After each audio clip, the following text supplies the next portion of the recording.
I'm Bob Cringely. 16 years ago, when I was making my television series, Triumph of the Nerds, I interviewed Steve Jobs. That was in 1995. 10 years earlier, Steve had left Apple following a bruising struggle with John Sculley, the CEO he'd brought into the company. At the time of our interview, Steve was running Next, the niche computer company he founded after leaving Apple. Little did we know that within 18 months he would sell Next to Apple, and 6 months later, he'd be running the place. The way things work in television, we used only a part of that interview in the series, and for years we thought the interview was lost forever because the master tape went missing while being shipped from London to the US in the 1990s. Then just a few days ago, series director Paul Sen found a VHS copy of that interview in his garage. There are very few TV interviews with Steve Jobs, and almost no good ones. They rarely show the charisma, candor, and vision that this interview does. And so, to honor an amazing man, here's that interview in its entirety. Most of this has never been seen before.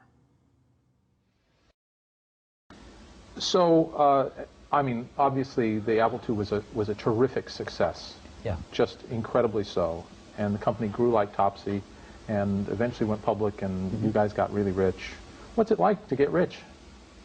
It's very interesting. I was worth about over $1 million when I was 23, and over $10 million when I was 24, and over $100 million when I was 25. And it wasn't that important because I never did it for the money. I think money is a wonderful thing because it enables you to do things.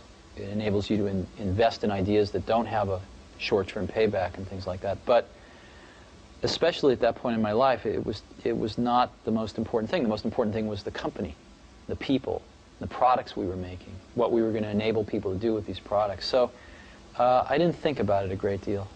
You know, I never sold any stock, and just really believed that the company would do very well over the long term. You know,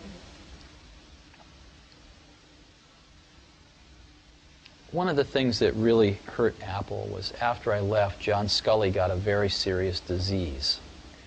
And that disease, I've seen other people get it too. It's the disease of thinking that a really great idea is 90% of the work. And that if you just tell all these other people, you know, here's this great idea, then of course they can go off and make it happen. And the problem with that is that there's just a tremendous amount of craftsmanship in between a great idea and a great product. And as you evolve that great idea, it changes and grows. It never comes out like it starts because you learn a lot more as you get into the subtleties of it. And you also find there's tremendous trade-offs that you have to make. I mean, you know, there are just certain things you can't make electrons do. There are certain things you can't make plastic do or glass do. And as you get into, or factories do, or robots do. And as you get into all these things, designing a product is keeping 5,000 things in your brain, these concepts, and fitting them all together in kind of continuing to push to fit them together in new and different ways to get what you want. And every day you discover something new that is a new problem or a new opportunity to fit these things together a little differently. And it's that process that is the magic. And so we had a lot of great ideas when we started, but what I've always felt that a team of people doing something they really believe in is like when I was a young kid, there was a widowed man that lived up the street. And he was in his 80s. He's a little scary looking. And I got to know him a little bit. I think he might have paid me to mow his lawn or something. And one day he said, "Come on into my garage, I want to show you something." And he pulled out this dusty old rock tumbler. And it was a motor and a coffee can and a little, you know, band between them. And he said, "Come on with me." We went out to the back and we got just some rocks, some regular old ugly rocks. And we put them in the can with a little bit of liquid and a little bit of grit powder. And we closed the can up, and he turned this motor on. He said, "Come back tomorrow. And his can was making a racket as the stones went around. And I came back the next day, and we opened the can, and we took out these amazingly beautiful polished rocks. The same common stones that had gone in through rubbing against each other like this, creating a little bit of friction, creating a little bit of noise, had come out these beautiful polished rocks. And that's always been, in my mind, my metaphor for a team working really hard on something they're passionate about, is that it's through the team, through that group of incredibly talented people, bumping up against each other, having arguments, having fights sometimes, making some noise, and working together, they polish each other. And they polish the ideas, and what comes out are these really beautiful stones. Yeah. So it's hard to explain, and it's certainly not the result of one person. I mean, people like symbols, so I'm the symbol of certain things. But it really was a team effort on the Mac. Now, when you get really good people, they know they're really good, and you don't have to baby people's egos so much. And what really matters is the work.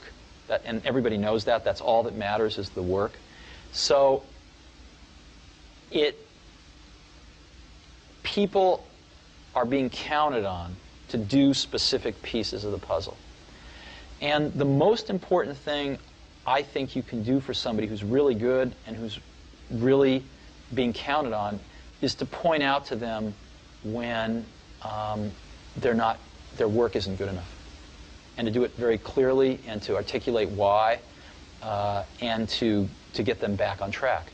And you need to do that in a way that does not call into question your confidence in their abilities, but leaves not too much room for interpretation that it's the work that they have done for this particular thing is not good enough to support the goal of the team. And that's a hard thing to do. And I've always taken a very direct approach. So, and I think if you talk to people that have worked with me, the really good people have found it beneficial. Some people have hated it, But, and I'm also one of these people that I don't really care about being right, I just care about success.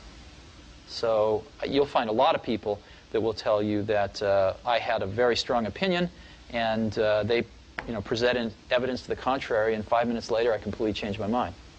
Because I'm like that. I don't mind being wrong. And I'll admit that I'm wrong a lot. It doesn't really matter to me too much.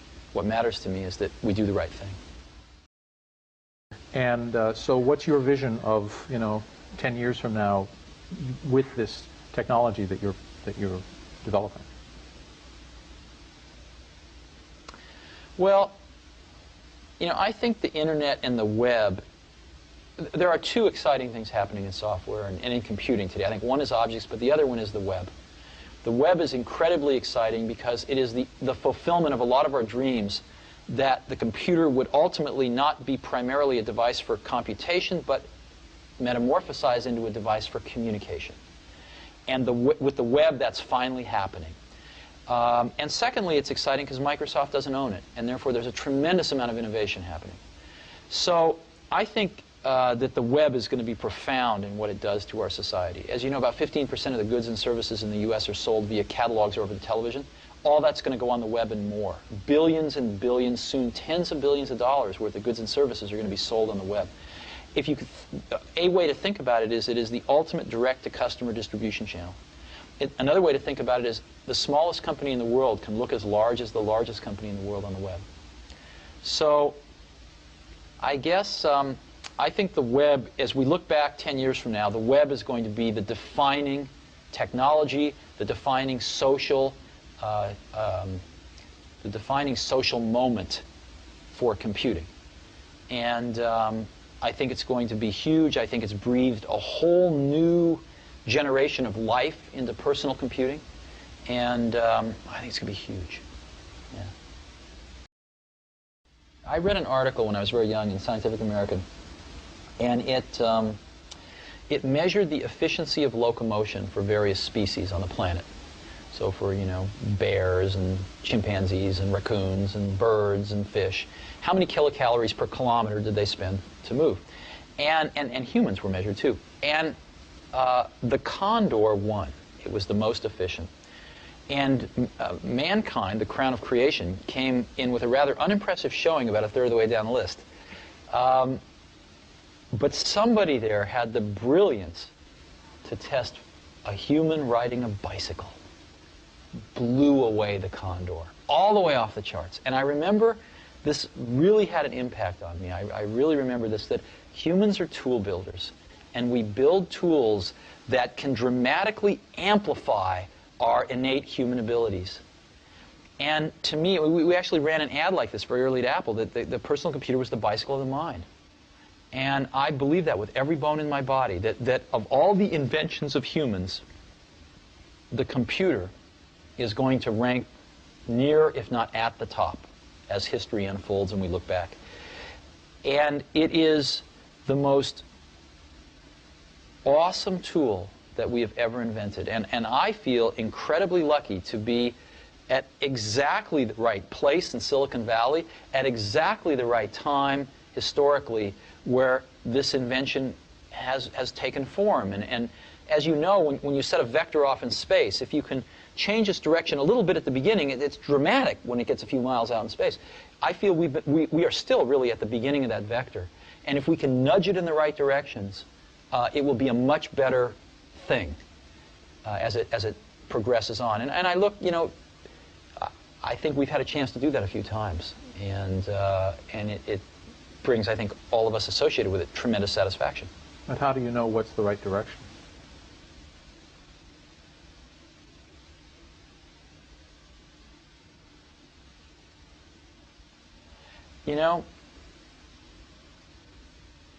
Ultimately, it comes down to taste.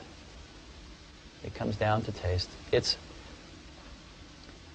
comes down to trying to expose yourself to the best things that humans have done, and then try to bring those things in to what you're doing.